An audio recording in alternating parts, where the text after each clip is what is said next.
Eu quero compartilhar um pouquinho com você um texto muito conhecido em Lucas, o Evangelho de Lucas, que fala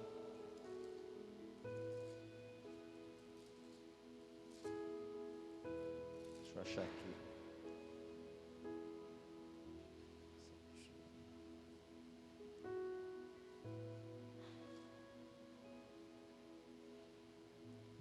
Se eu não errei, deixa eu ver aqui. Dos 10 leprosos, me ajuda aí, que eu não anotei, só se eu estou confundindo o texto aqui, mas é Lucas 11:17, deixa eu ver.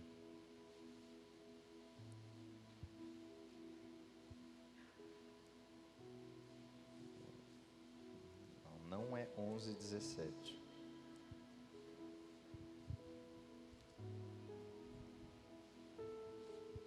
Procura aí, por gentileza, para mim. Que fala dos 10 leprosos. Eu vou aguardar a nossa equipe aí me dar a referência. Eu não anotei o texto. Eu sei. 17:11. Eu falei 11:17. Então é 17:11. Inverti. Os irmãos que são bons de Bíblia aí, né?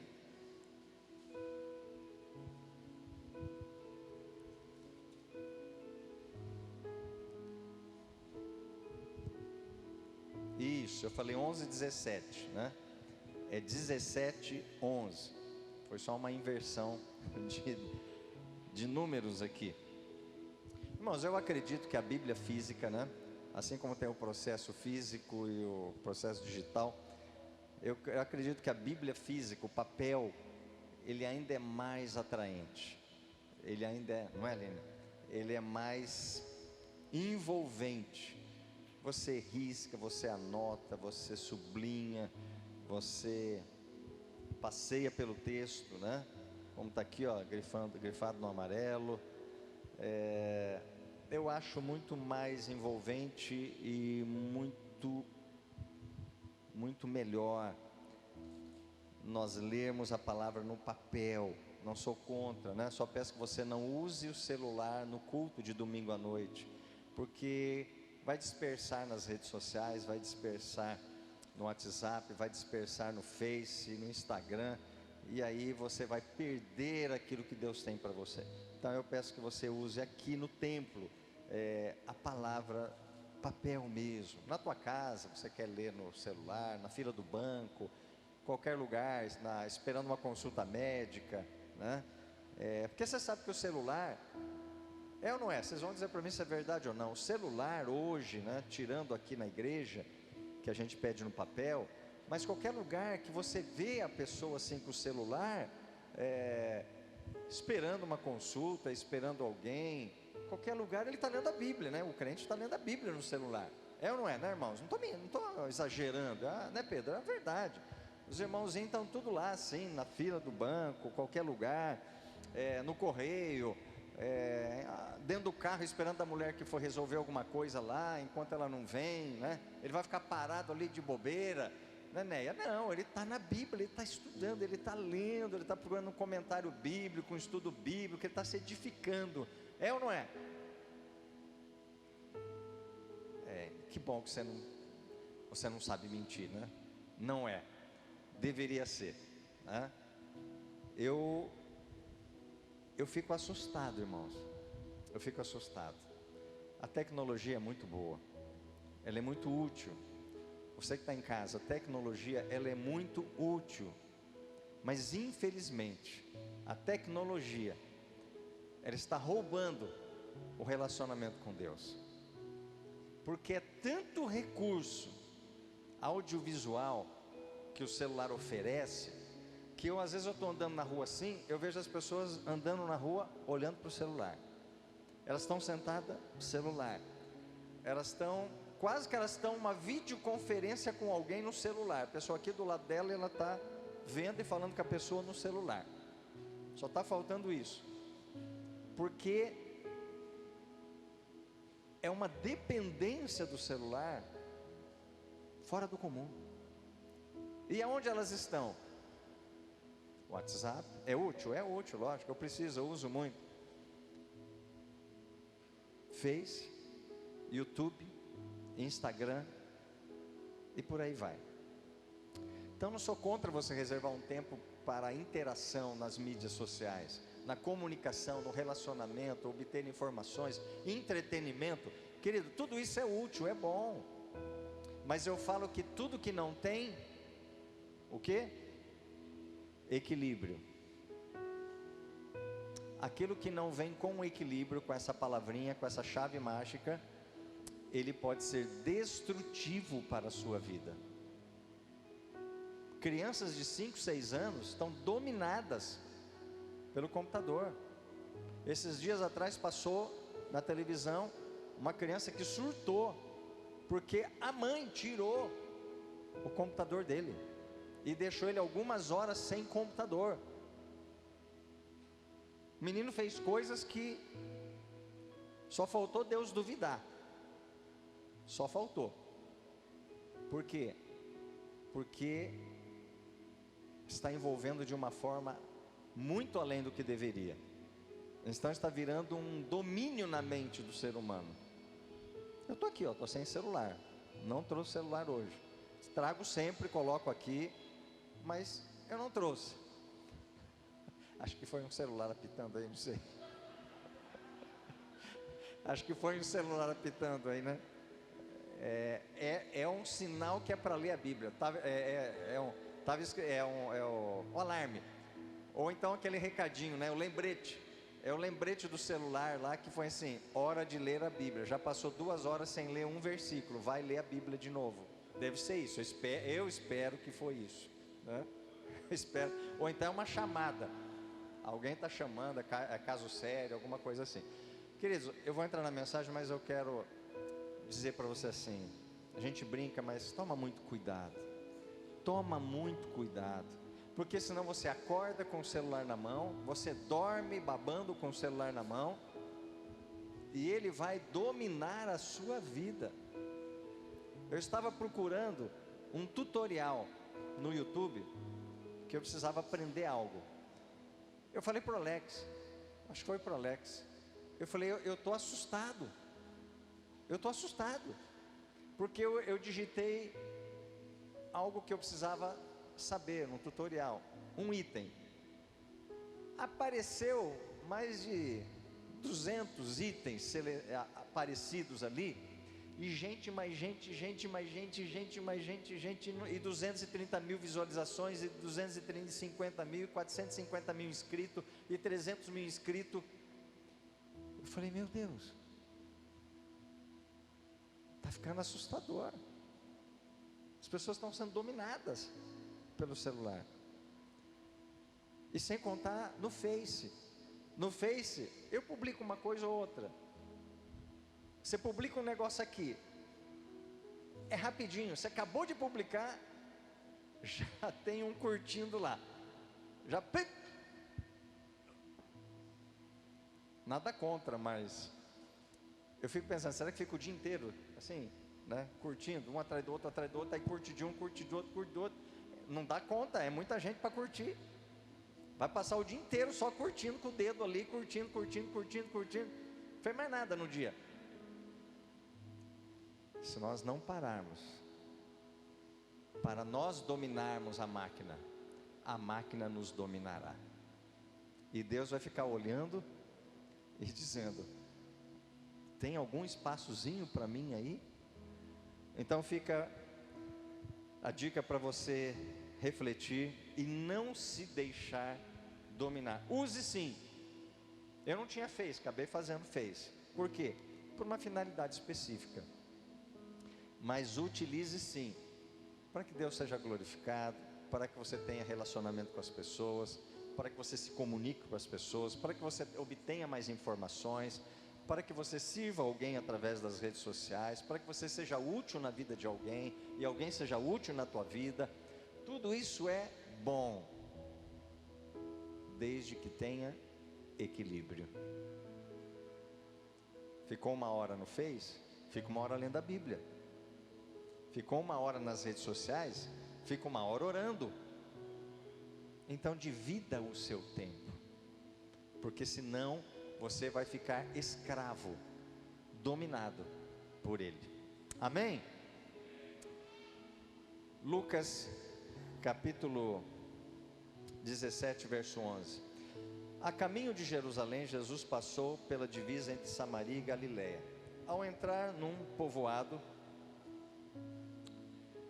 10 leprosos dirigiram-se a ele, ficaram a certa distância e gritaram em alta voz: Jesus, mestre, rabi, tem piedade de nós.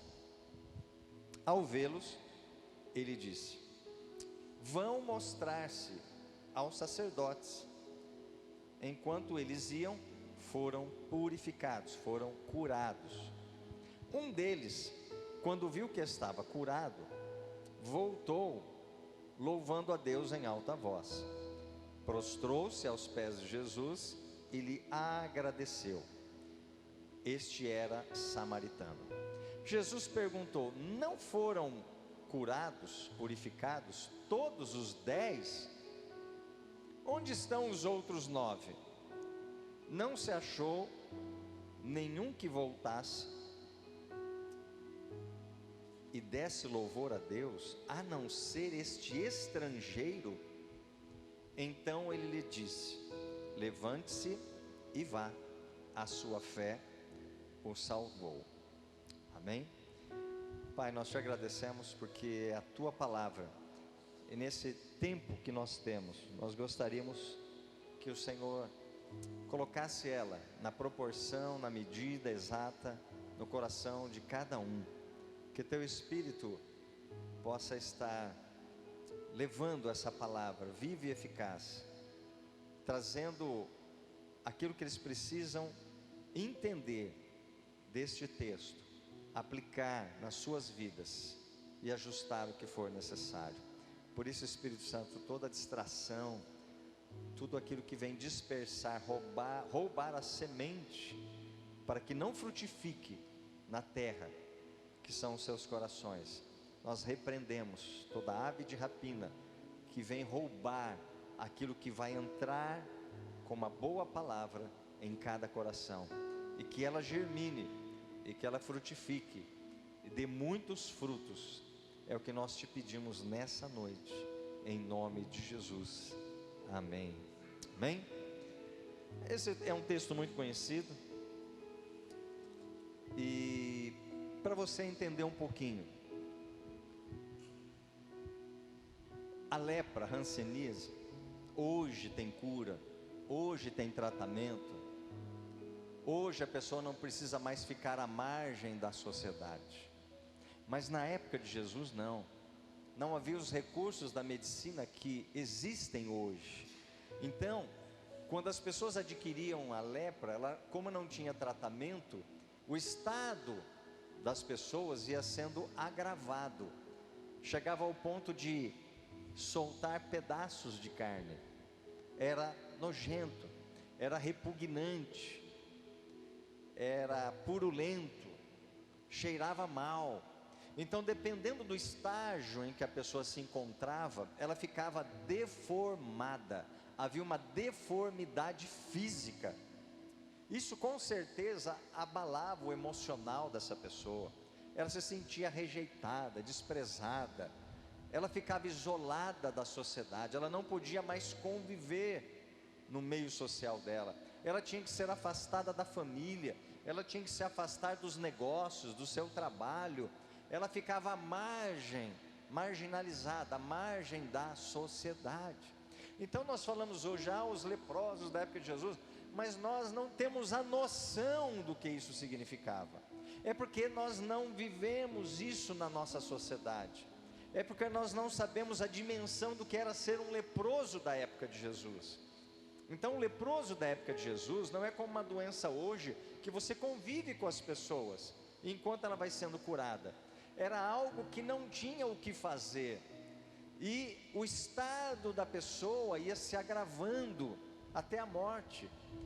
Então qualquer pessoa que tivesse um contato com ela, era algo que trazia uma sensação algo ruim, algo de repulsa, algo de desprazer.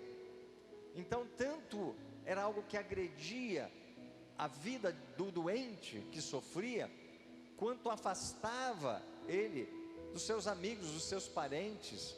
Então havia um conflito social, havia uma rejeição, um desprezo, uma fuga do contato com essa pessoa. Então o doente, ele se sentia desprezado, rejeitado, inferiorizado, mal amado. Ele se via totalmente excluído. E as pessoas ao redor dele, que antes conviviam com ele, só podiam ver ele de longe, só podia conversar de longe, porque eles eram proibidos de estar junto na sociedade, eram proibidos de estarem nos lugares públicos. Então leproso se juntava com leproso, porque se houvesse qualquer coisa, ou contágio, ou alguma coisa, eles estavam ali tudo junto, era tudo no mesmo nível, uns mais avançados, outros menos, mas ali era um povo totalmente excluído. Então você vê que além da dificuldade que essas pessoas sofriam, das dores, né, no sentido, porque a lepra não sente a carne, né, mas uma dor na alma, sentimentos lá no fundo do coração dessa pessoa, vendo o corpo dela se desfazendo, desfigurado, e sabendo que iria morrer. Então qual a esperança de um doente? E a lepra, ela tem a simbologia do pecado, que destrói, que denigre o ser humano, que acaba com a estrutura do ser humano, que afasta ele da presença de Deus. Mas aí esses homens, de longe, eu acredito que eles viram algum alvoroço, uma movimentação, e gritaram para alguém, alguém disse quem era Jesus. Então eles pensaram, puxa, talvez reste uma esperança para nós. Um doente nos nossos tempos, talvez uma doença grave, uma doença incurável. O que mais esse doente deseja? Ser curado. Agora com essa pandemia, pessoas que estão internadas, entubadas numa UTI, sem contato com os parentes, muitos conscientes, não sabe se vai voltar a ver o parente ou não, não sabe se vai voltar a ver o filho ou não, não sabe se vai voltar a ter o contato com as pessoas que ele amava ou não. Ele não pode receber mais visita, ele não tem mais contato, ninguém pode tocar nele com as próprias mãos, mas tem que ter 2, 3 luvas, máscaras e um monte de proteção. Como é que ele se sente? Um infectado, alguém ali que de certa forma está excluído, e que ninguém pode tocar nele, pelas circunstâncias. Então nesse contexto, aqueles leprosos,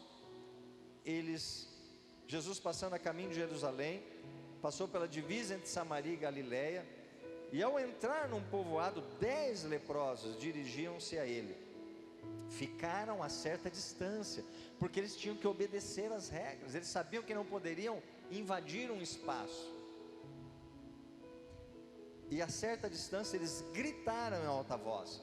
Como eles identificaram Jesus? De alguma maneira, o conhecimento de Jesus chegou até os leprosos.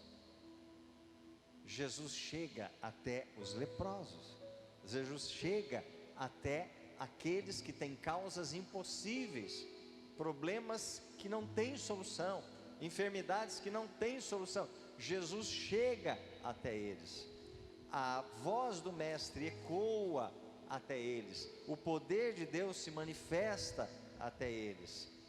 Não só naquela época, mas na nossa época também é a mesma coisa. Então Jesus, ele respeitou a lei, Jesus respeitou as tradições, Jesus respeitou as circunstâncias. Jesus não disse, olha, eu vou até lá. Não, ele não foi, ele respeitou. Mas ele disse algo, e nós precisamos ressaltar aqui, que esses homens, 10 leprosos, eles tiveram fé, eles acreditaram numa palavra de Jesus. Então ao mesmo tempo que eles ouviram a respeito de Jesus, alguém deve ter dito de longe, olha, é aquele ali, Jesus é aquele ali que está passando. E eles se organizaram, eu imagino, correram o máximo que eles podiam para chegar o mais próximo, talvez de uma cerca, de uma divisa, um ponto mais próximo, para poder gritar e dizer: ei, ei mestre, olha aqui para nós. Sabe aquela pessoa que está numa ilha perdida e que passa um navio próximo e ele tem que fazer uma sinalização, porque aquele é o ponto mais próximo que aquela pessoa, aquele navio vai passar. E se passar daquele lugar, ele pode gritar, mas ele não será mais alcançado. Então eu imagino que eles se atropelaram e correram para um ponto de visão mais próxima, para ter a chance de Jesus ouvir o desespero deles. Mas Jesus ouviu, porque Jesus ouve, amém? Jesus ouve você, me ouve os leprosos, ouve os enfermos, ouve os sãos, Ele ouve a todos, Ele escuta o nosso clamor. E aí esses homens foram escutados por Jesus, mesmo a uma certa distância.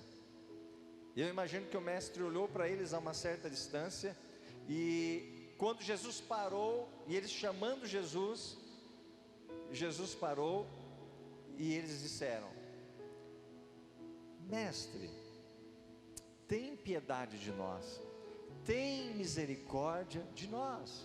Eu imagino que eles estavam dizendo: olha o nosso estado, olha a nossa condição, nós precisamos de um milagre. E olha, eu ouvi dizer aqui a teu respeito, o senhor está com uma boa fama aí na sociedade. Eu ouvi dizer que o senhor cura mesmo, e nós não temos mais solução, nós precisamos de uma cura. Então tem misericórdia de nós. Quando alguém diz: Jesus, tem misericórdia de nós, ele está dizendo: olha, eu não tenho muito o que fazer, eu preciso da tua misericórdia, do teu socorro, da tua ajuda. E nesse momento eles reconhecem que Jesus é mestre, e chamam Jesus de mestre. Reconhece a autoridade em Jesus, reconhece algo nele de diferente. Ao vê-los, ele disse, Jesus olha e vê eles gritando, aí eles falam: Jesus, tem misericórdia de nós. E aí Jesus para, olha, escuta eles dizendo, vê-los e diz: vou mostrar-te aos sacerdotes. Por que Jesus disse: vá até os sacerdotes? Porque aqueles leprosos, eles não poderiam voltar para a sociedade, para o meio do convívio familiar, nos ambientes públicos, se eles não fossem confirmados pelo sacerdote que eles foram curados, ou estavam restaurados na sua saúde. Então não tinha como eles serem inseridos na sociedade. É como se hoje você fosse no médico e ele desse um atestado e dizendo: olha, você está realmente curado, você teve essa enfermidade, mas você está curado. Então era exigido que para retornar ele tivesse o aval, o consentimento, a aprovação de um sacerdote que o examinasse e dissesse: olha, você não oferece mais perigo para a sociedade e você pode retornar ao convívio social. E Jesus disse: vão até os sacerdotes. Jesus respeita a lei, os ensinamentos, né? E diz: vão até lá, vão até os sacerdotes, se apresentem para ele. Talvez os leprosos pudessem dizer assim: poxa, mas eu esperava que ele fosse me curar agora, eu esperava que ele dissesse uma palavra de autoridade de onde ele estava, e dissesse: sejam curados, vão e se apresente aos sacerdotes. E instantaneamente eles olhariam para si e dissessem: puxa, a minha pele voltou ao normal, aquilo que caiu, aquilo que deformou, aquilo que ficou destruído, foi restaurado e reconstruído automaticamente. Nossa, realmente ele é o Filho de Deus. Não, Jesus lança uma palavra de fé no coração desses homens. Jesus lança uma palavra de esperança para eles. Jesus disse: vão até os sacerdotes. O que significava? Eles sabiam disso, que ir aos sacerdotes significava se apresentar a ele para ser examinado. Mas eles poderiam dizer: olha, puxa, Jesus não me curou imediatamente. E Jesus foi embora, deu uma palavra e foi. Outros poderiam ter dito: mas o que nós vamos fazer lá no sacerdote? Quando chegar lá, eles vão olhar para a gente que a gente não está curado. Ou seja, não dá para entender essa palavra de Jesus. Talvez, eu acredito que eles não entenderam o que Jesus quis dizer. Eles pediram: tem misericórdia de nós, ou seja, nos cure. Jesus disse: vá ao sacerdote. Ou seja, vocês sabem que precisam ir para o sacerdote para ver que vocês estão curados. Mas como? Obrigado. Mas como estar curado se eu não estou? Como eu vou me apresentar a alguém e dizer: olha, um tal de Jesus aí falou que era para eu vir aqui, mas eu não sei, não estou curado. Então talvez na cabecinha deles ali houve muita confusão por essa palavra dada. Mas a Bíblia, minha Bíblia, a tua Bíblia diz que eles foram. Eles foram. Por quê? Porque eles tinham uma palavra de Jesus. E essa palavra, eles agarraram a ela. Olha, eu não estou entendendo nada, mas ele mandou ir, vamos embora. Talvez alguns dissessem: ó, quem sabe no meio do caminho alguma coisa acontece. Eu não sei, talvez o sacerdote vai olhar com misericórdia para nós e vai abrir uma exceção. Enquanto eles iam, foram, o que fala na tua Bíblia? Foram purificados, curados. Então Jesus lançou uma palavra de autoridade: façam isso. Lembra de Naamã?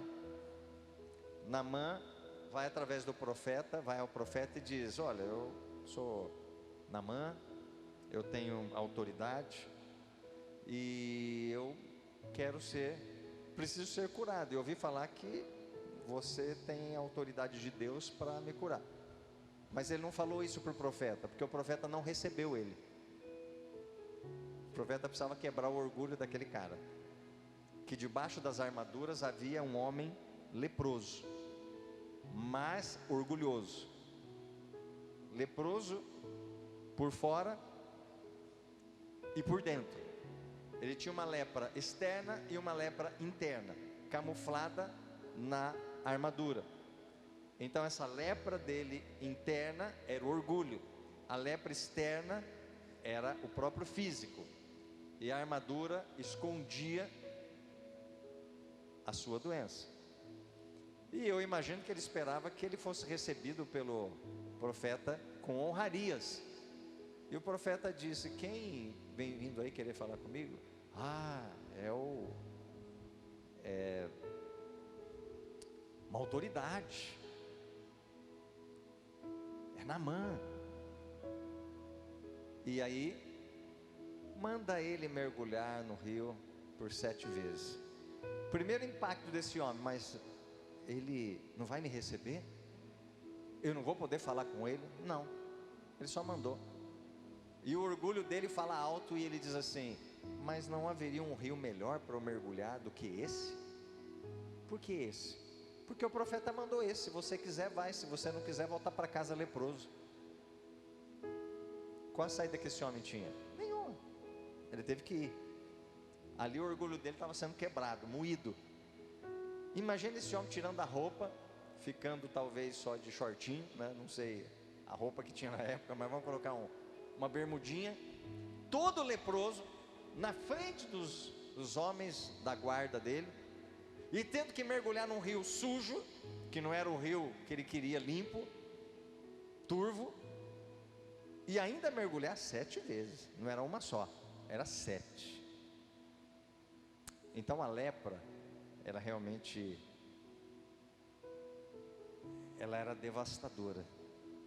Mas nem aquele camarada. Por que você entrou nessa outra história, pastor? Eu entrei nessa história só para dizer para você uma coisa: o orgulho é tão destrutivo, tão maldito, porque ele veio de Lúcifer, é a síndrome luciferiana, que nem o camarada com lepra, apodrecendo por dentro e por fora, ainda teve dificuldade de se submeter para ser curado. Então você vê a profundidade dessa desgraça. Pastor, não pode falar desgraça. É uma desgraça. O orgulho é uma desgraça na vida do ser humano. Surgiu lá com Lúcifer, surgiu nos céus e veio para a terra, afetou Adão e Eva, e entrou uma semente maligna, entrou um veneno na corrente sanguínea do ser humano.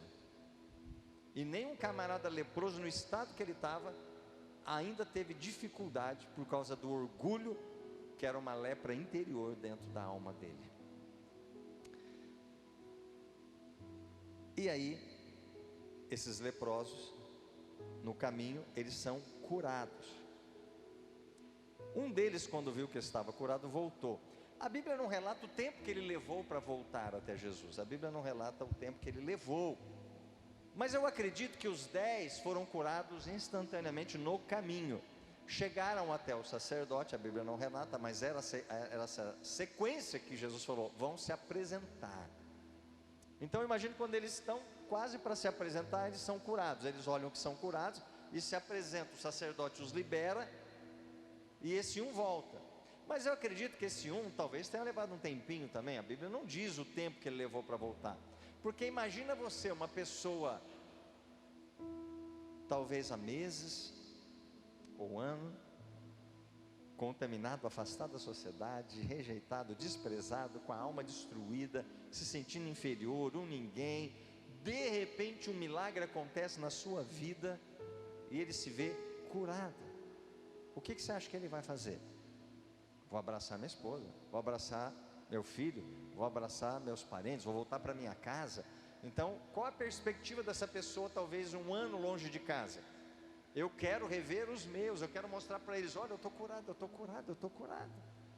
Então eu acredito que eles, naquele êxtase, naquele momento de alegria imensa, incomparável, eles saem meio atordoados assim, liberados para poder voltar para a sociedade, e eles vão mesmo. A Bíblia não está dizendo isso, mas eu imagino que possa ter acontecido isso. Então a prioridade naquele momento é o quê? É fazer tudo que não podia fazer. Sabe aquele filho que ele abre a porta da garagem da casa dele e ele vê uma moto? E quando ele vê aquela moto, ele fala: acho que tem alguém em casa aqui, deve ser algum parente, amigo, botou na garagem aqui. E quando ele entra lá, ele diz assim: de quem que é aquela moto ali? Aí o pai olha para ele e fala: é sua. E ele não estava esperando. Minha? É minha mesmo? É surpresa, eu comprei para você. O que esse filho faz? Se ele nunca teve uma moto, ele vai dizer: eu quero a chave da moto. E ele vai ligar essa moto, ele vai botar o capacete, e ele vai sair pelas ruas da cidade, dando volta, volta, volta, volta, volta. Vai ficar o dia inteiro andando, porque era um sonho, era algo que inimaginável.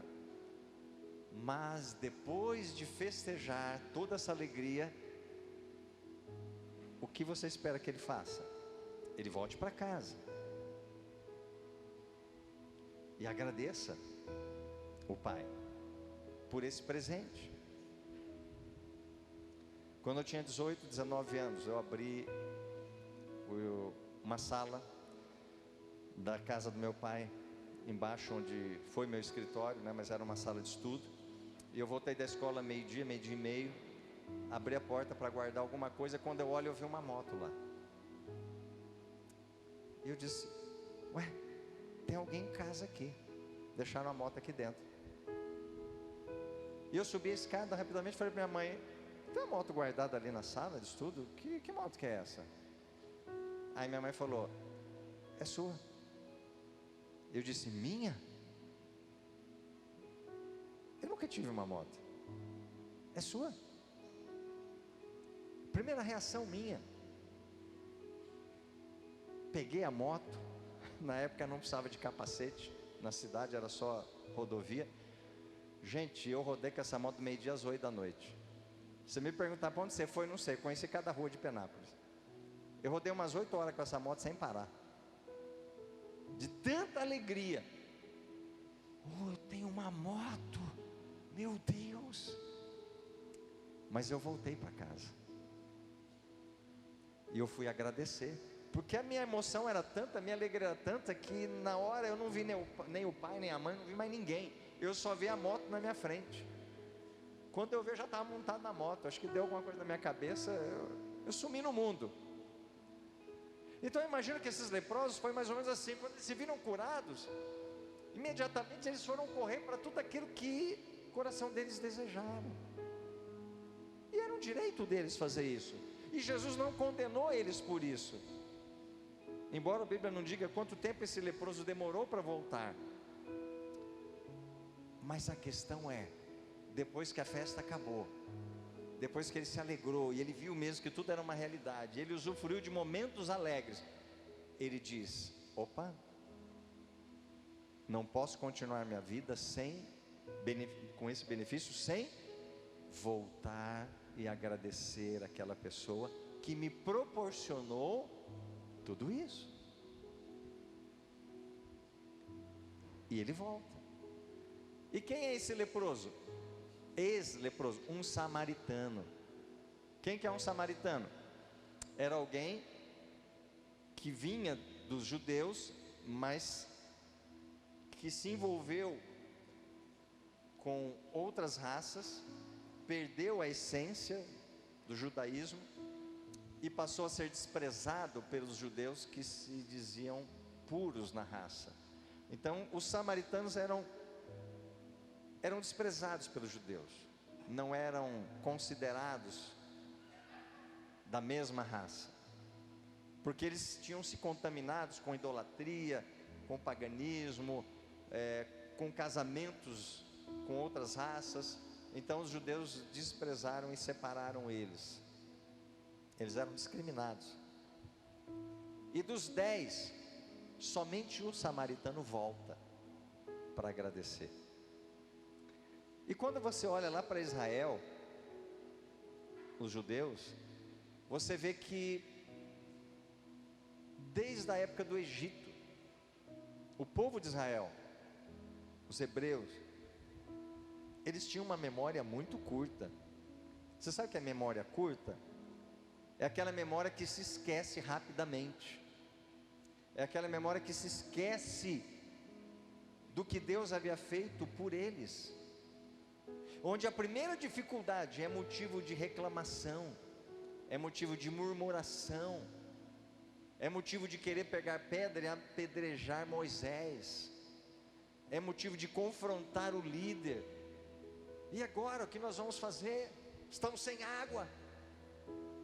Puxa, mas você já se esqueceu que você atravessou o Mar Vermelho debaixo do poder de Deus e desse líder que foi colocado na sua vida? E agora nessa dificuldade que você não tem água, você duvida que Deus não possa solucionar? Então você já esqueceu os feitos de Deus? Você não pode trazer à memória o que Deus já fez para te alegrar e acreditar que Ele vai continuar sendo Deus para fazer na tua vida?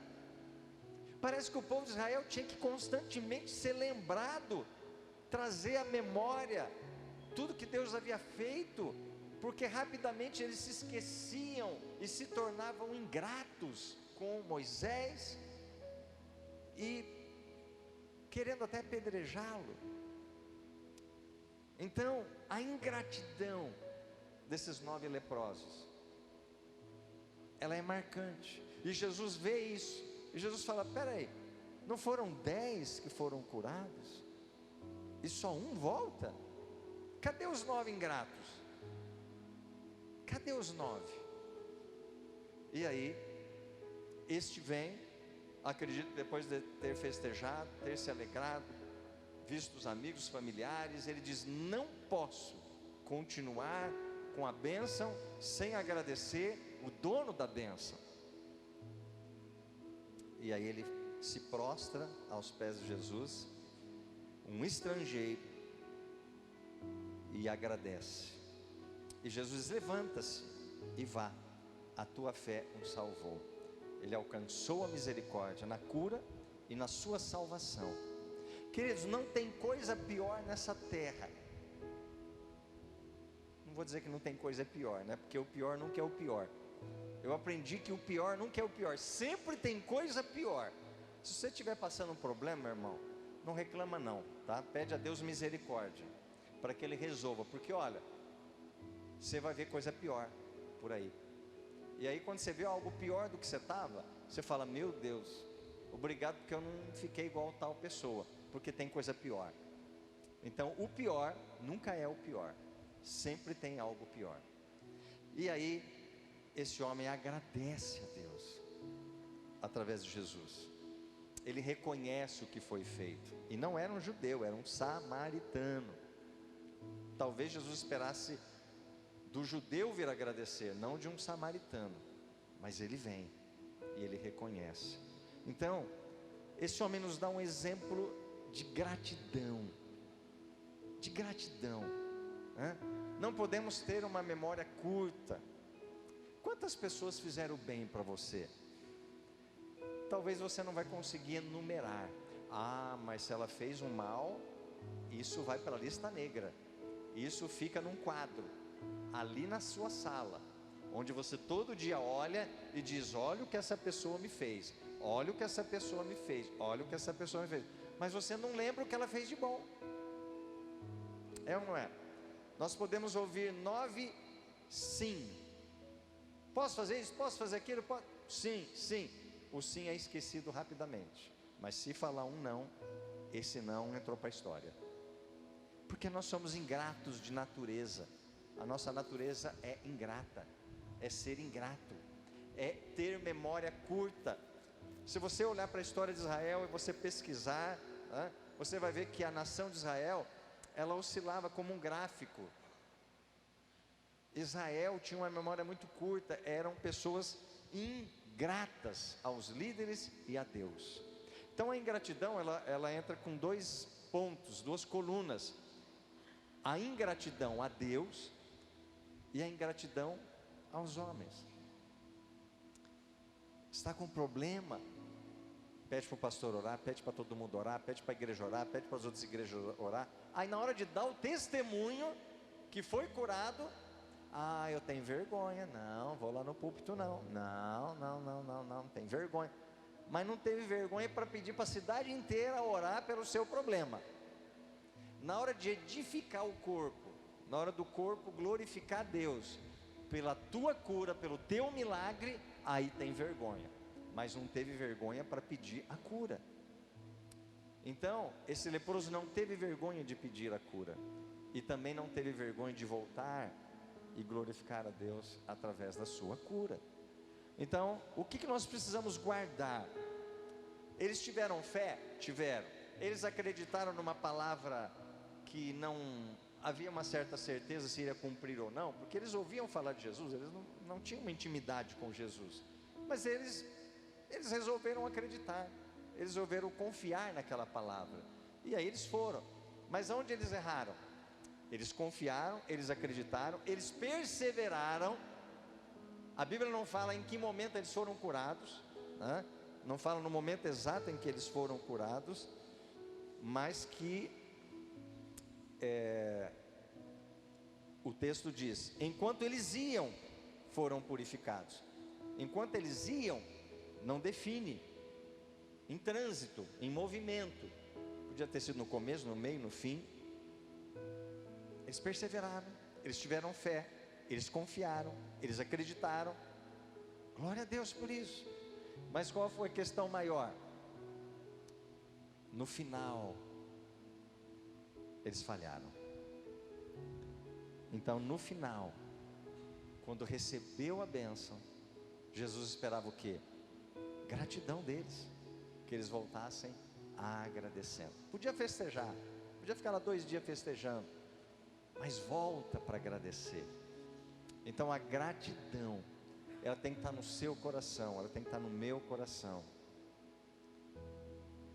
e ela tem que ser presente, ela tem que ser contínua. Então agradecer sempre, agradecer. Jesus fez algo por aquelas pessoas, então precisa agradecer. O teu irmãozinho fez algo por você, eu tenho que agradecer.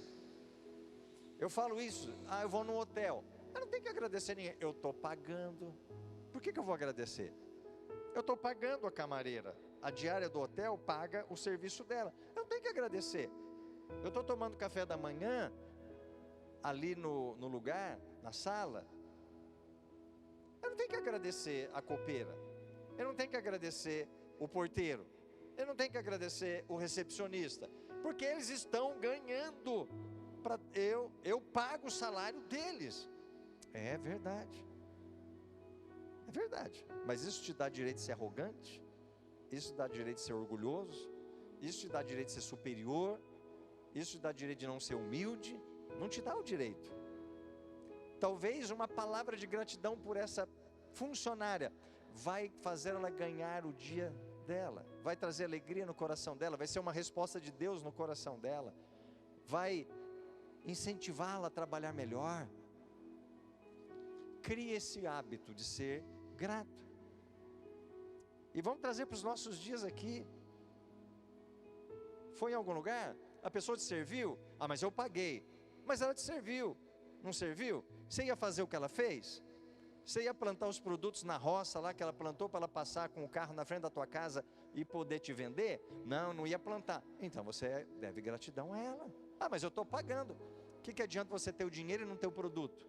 Você tem o dinheiro, mas ninguém vai levar na tua casa. Você tem o dinheiro, mas não tem a mercadoria no mercado. Você tem o dinheiro, mas não tem como enviar tal coisa para outra pessoa. Não tem um atendente que faça esse serviço, não tem um médico, não tem um enfermeiro, não tem um profissional liberal. Então o que adianta você ter um rio de dinheiro, um saco de dinheiro, milhões no banco e não ter pessoas para fazer aquilo que você precisa, atender às suas necessidades? Então isso me deixa sem palavras. Eu preciso ser grato, porque se eu não tiver essas pessoas me servindo, eu não tenho como viver.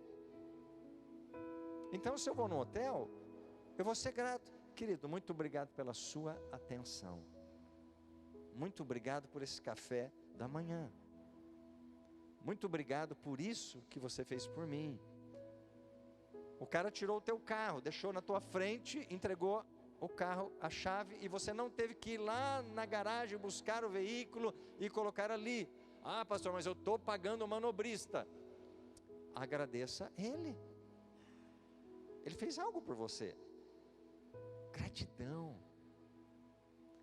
Não se esqueça das pessoas que te serviram.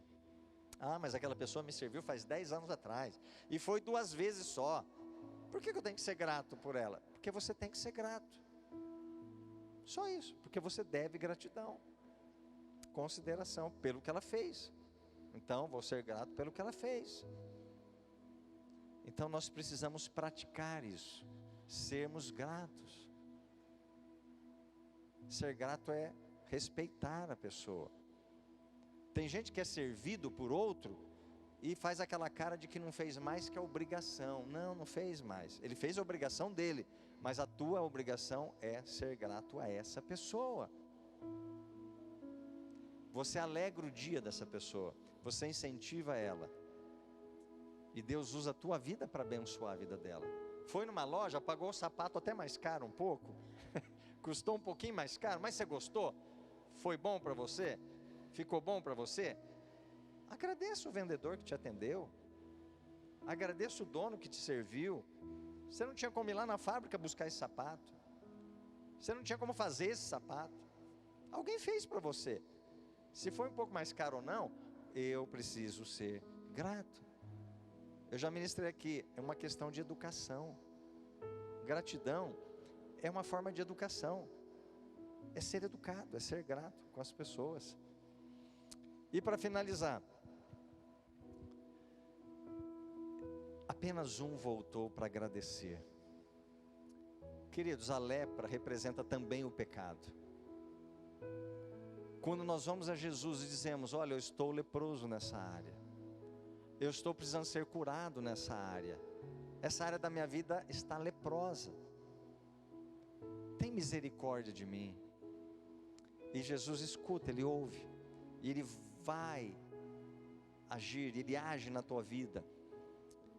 E aí, você foi restaurado daquela área, você foi trabalhado, você foi curado, mas você não agradece. Parece que Jesus não fez mais que a obrigação em te servir, parece que Jesus não fez mais do que o dever dele em te atender. Não, Ele fez por amor, Ele fez porque você pediu misericórdia. e Ele te ama. Então por que não agradecer a Ele? Se Ele fez por você. Então o mínimo que Ele espera de nós é o reconhecimento de que o estado posterior, que me tirou de um estado anterior de lepra, de pecado, de coisas erradas na minha vida, foi pela misericórdia dEle ao ouvir o meu pedido, e Ele me restaurou. Então eu preciso ser grato primeiramente a Deus todos os dias ser grato a Ele, todos os dias agradecer a Ele, todos os dias buscar a Ele. Senhor, obrigado pelo dia, obrigado pela minha saúde, obrigado pelo meu trabalho, Senhor, obrigado por isso, obrigado pela minha família, obrigado pelo meu vizinho, até ele é meio chato, mas eu te agradeço pela vida dele, obrigado por gratidão, agradecer. Levanta o dia agradecendo. Tem gente que levanta o dia murmurando, tem gente que levanta no dia já reclamando, e outros até amaldiçoando. Não, acorde agradecendo, durma agradecendo. Vida espiritual, coisas que Deus faz, saúde, cuidado de Deus, economia, em todas as áreas, agradeça. Ah, pastor, mas eu estou orando faz um ano, Deus não fez ainda. Você tem fé? Deus não havia feito na vida dos leprosos. Deus deu uma ordem: vá até o sacerdote e se apresente. Eles foram. Você não foi curado ainda? Senhor, eu te agradeço, porque eu sei que não aconteceu ainda, mas eu vou testemunhar. Eu já te agradeço porque eu vou testemunhar, eu já te agradeço porque eu vou ser curado, eu já te agradeço porque o Senhor vai fazer, eu já te agradeço porque eu já sou vencedor, eu já te agradeço porque o milagre já veio. Ah, mas não veio ainda, mas eu estou declarando, eu estou profetizando. Eu já te agradeço porque eu vou conseguir isso, eu já te agradeço porque o Senhor está preparando isso para mim, eu já te agradeço porque eu vou viver isso, eu vou viver aquilo, eu já te agradeço. Agradeça por antecipação, mesmo quando ainda não se tornou existente o teu milagre. Agradeça, mesmo que ele ainda não é real, físico, não veio à existência, mas no mundo espiritual, ele se forma quando você agradece. Deus traz à existência as coisas que ainda não existem. Eu acredito que um dos meios que Deus traz à existência o que não existe é um coração agradecido, mesmo quando ainda não recebeu. Sabe quando você faz um pedido, vou fazer propaganda aqui, no Mercado Livre, e você tem convicção que aquilo vai chegar, não é? E você finaliza a compra e fala: muito obrigado, Senhor, porque esse produto daqui 3 dias está na minha mão. Está na tua mão? Não. Chegou? Não. Mas você já agradece. Mas você tem convicção que vai chegar, não é? Você faz um pedido, você sabe que daqui 3 dias, vamos dizer mais ou menos, chega. Por que você acredita que chega? Porque você tem convicção que vai chegar. E com Deus é diferente. Eu fiz o pedido hoje, fechei o pedido. Eu tenho que gerar esse pedido, querido. Eu tenho que gerar esse pedido. Como que eu gero ele? Senhor, muito obrigado, porque eu acredito que esse pedido que eu fiz vai vir à existência. Ele já está sendo empacotado. Amém? Ele já está sendo preparado para vir pelos correios, ele já pela transportadora. Olha, ele está em trânsito, está a caminho. Daqui a pouco eu vou receber um aviso que está chegando. Olha, acho que está chegando na rua da minha casa. Olha, eu já estou escutando o carteiro bater palma. Olha, eu estou indo para ver e receber. Toda essa expectativa e preparação, mesmo quando ele ainda não tocou nas tuas mãos. Eu acredito que a gratidão, ela é tão importante quando você já recebe, mas mais importante ainda, quando você não recebeu, mas você acredita que vai receber. Gere o teu pedido. Os leprosos pediram algo, e a palavra de Jesus gerou aquele pedido. Gere o teu pedido, deixe ele ter o tempo de gestação, vai agradecendo, vai vendo o caminho do milagre. Eu falo que o caminho do milagre é tão real quanto o próprio milagre. Pense nisso, e agradeça, mesmo quando ainda não veio à existência o que você pediu, e quando vir à existência, agradeça mais ainda. Isso vai agradar o coração de Deus. E a gratidão pessoal de um com o outro vai fazer coisas grandes na vida das pessoas. Querido, crie hábitos diferentes. Muitas vezes eu saía de um hotel, num compromisso, sabe o que eu fazia? Eu ia na mesinha ali do quarto, eu deixava um folhetinho, evangelizando, e um chocolate. Por quê? Porque eu queria deixar uma marca no coração daquela funcionária. Esse cliente, esse hóspede, eu não sei quem ele é, nem vi ele, talvez ouvi de longe, mas quando ela verificar o quanto ela foi amada, o quanto ela se sentiu amada por aquele gesto de um chocolate para ela, que vai limpar aquele quarto, e um livreto, ela vai se sentir muito amada por Deus e muito amada por quem apresentou Deus para ela. O que é isso? É gratidão por quem eu nem conheço. Gratidão. Faça coisas diferentes, faça coisas novas, faça aquilo que não é comum, faça aquilo que ninguém faz. Peça para Deus: Deus, me dá coisas para fazer que ninguém fez. Eu quero ser grato a pessoas por me fazerem algo que ninguém fez. E você vai ver coisas grandes de Deus. Faça. É um desafio que eu deixo para você. Amém?